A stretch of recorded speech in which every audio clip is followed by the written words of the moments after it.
Well, I do want to thank all of you all, everybody who's here this morning.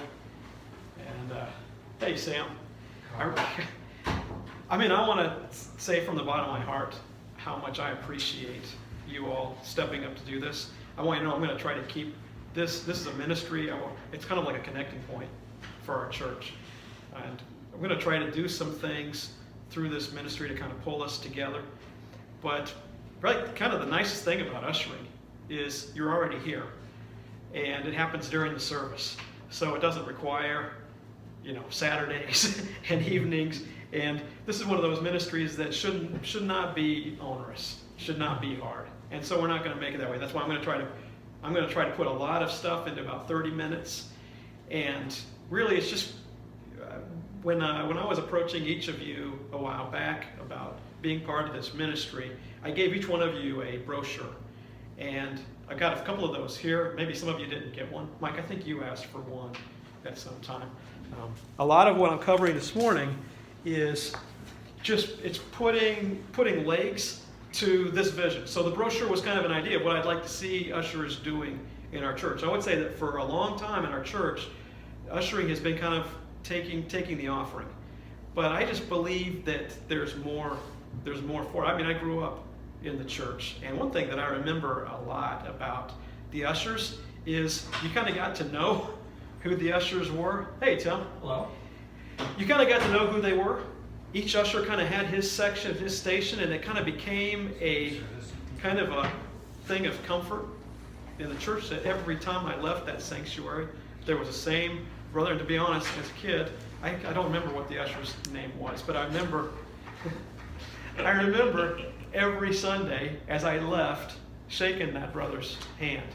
And always the feeling as a kid knowing that guy was there.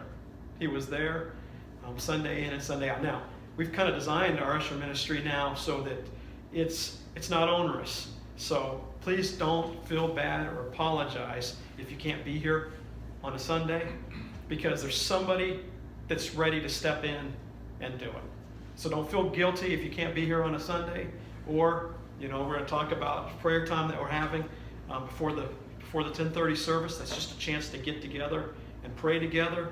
If you can't make it, if you're in a Sunday school class, if it goes late, look, nobody's gonna get upset. These are opportunities for us to come together and to grow. So let's get into this. I talked to Pastor this morning, and he wanted to be here this morning, but he's out of town.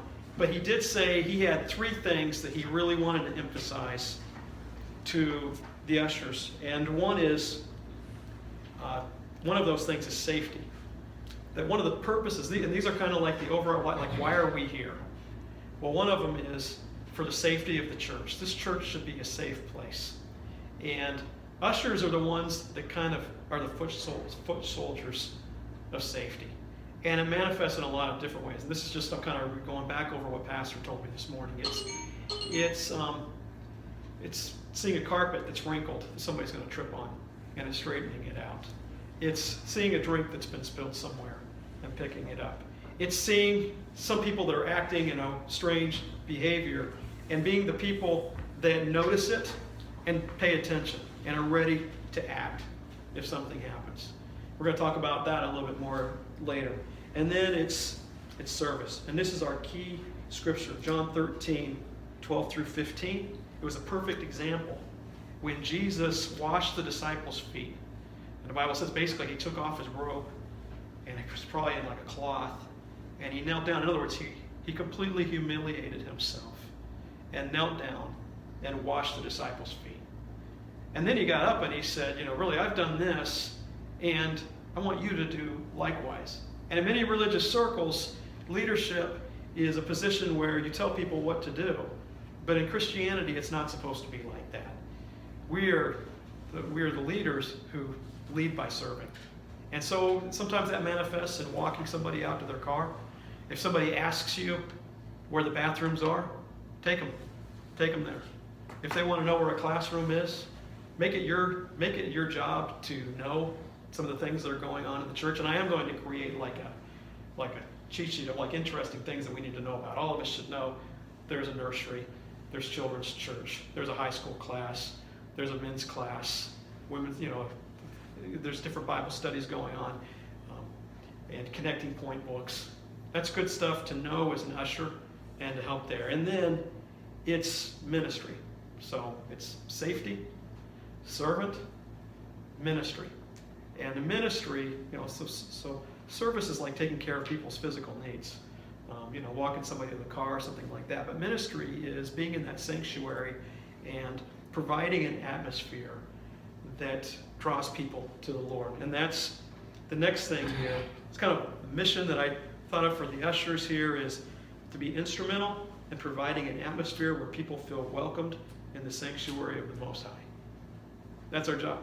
And sometimes that's tough, because sometimes you're in a situation where you got to stop people from doing something, where you got to take some kind of action. And fortunately, as long as I can remember in our church, we haven't had any major catastrophes. But growing up, I can say I've seen a few crazy things. Chris, do you remember any? When you were preaching on Wednesday night? Oh yeah. Oh, that lady. Yeah, that was one. Yes. Yeah, we had a very disruptive person. And Chris, I was so glad Tim, you were there, because that, and Chris, you jumped into action. Just being willing and ready to do that. I'll tell you that even last Sunday, now this turned into nothing, but this is just our job. I just noticed during the service somebody that I didn't know that just for some reason struck me as odd. And so I just whispered to Mike, would you, we were getting ready to take the offering and all this stuff. I said, Mike, would you kind of go in that area? And I pointed the person out. Well, it turned out it was completely harmless, but Mike went over there and just positioned himself in that area, because things can happen. And as ushers, we're ready. We just need to be ready to act. So that can make things difficult. But the overarching, overwhelming thing is to make people feel welcome.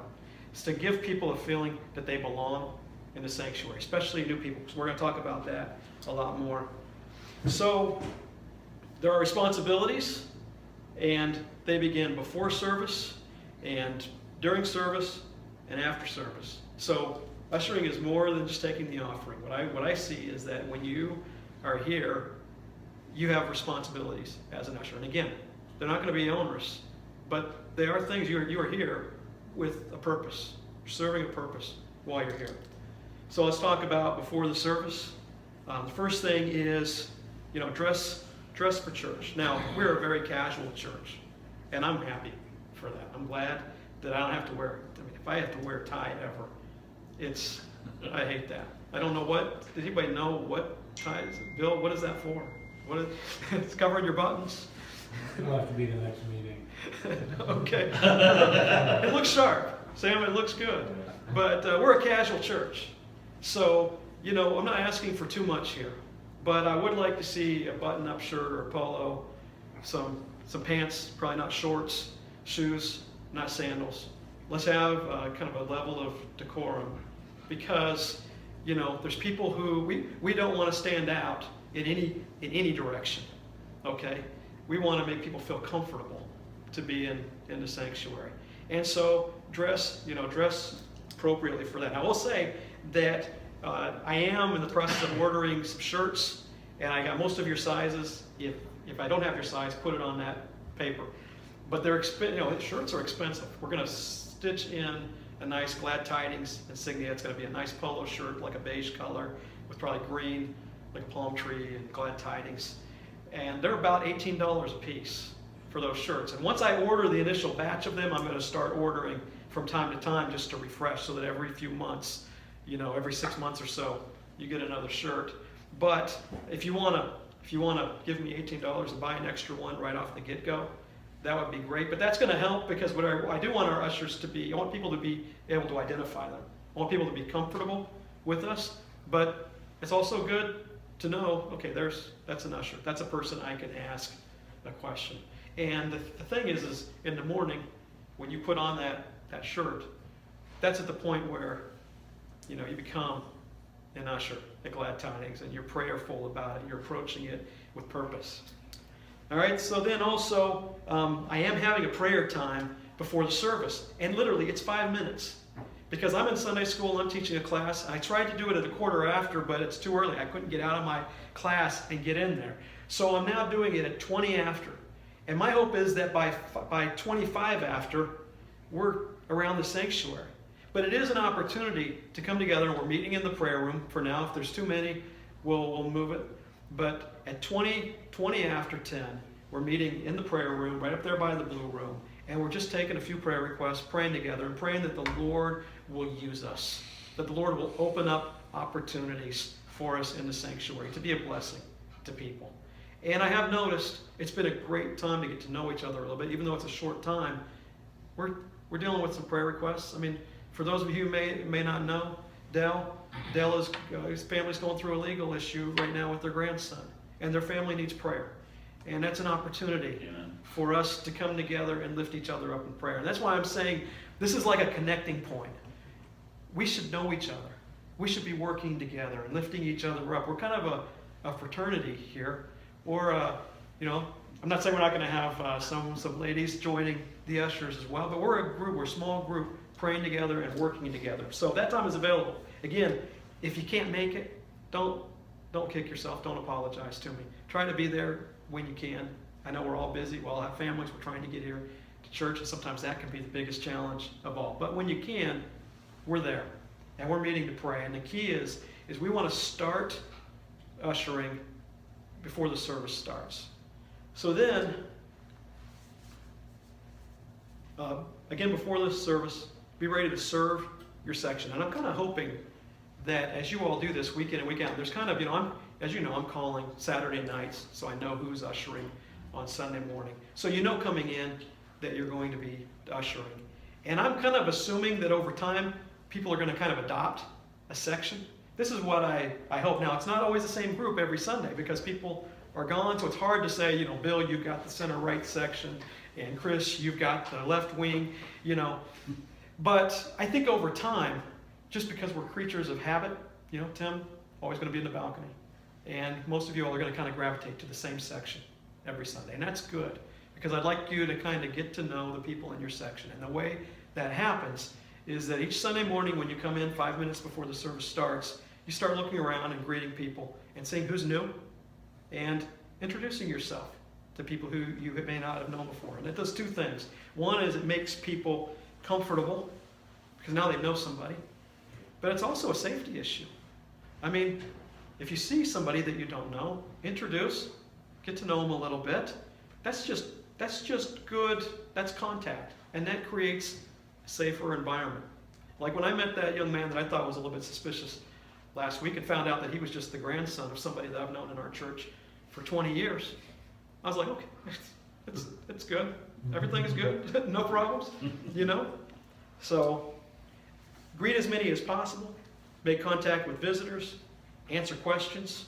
And I'm going to try to have this, again, me getting things together, but I want to have connecting points and bulletins available. Now, the greeters are all doing this outside the sanctuary, but I think it'd be great to have a couple of connecting points in your hand. And when you're meeting somebody who's new, hand them one. Say, hey, this is just some things that are happening in the church. If I can answer any questions, I'd be happy to. And I'll make that available to you. Any questions so far? Everything good? Okay. During service, of course, we have the offering time. And the offering time, we pass out the books. I mean, all of this kind of just goes like clockwork. Take the offering, and I'll tap a couple every Sunday to count the offering. And I'm trying to get different people involved with that. Again, so it's not onerous. Everybody knows how to do everything.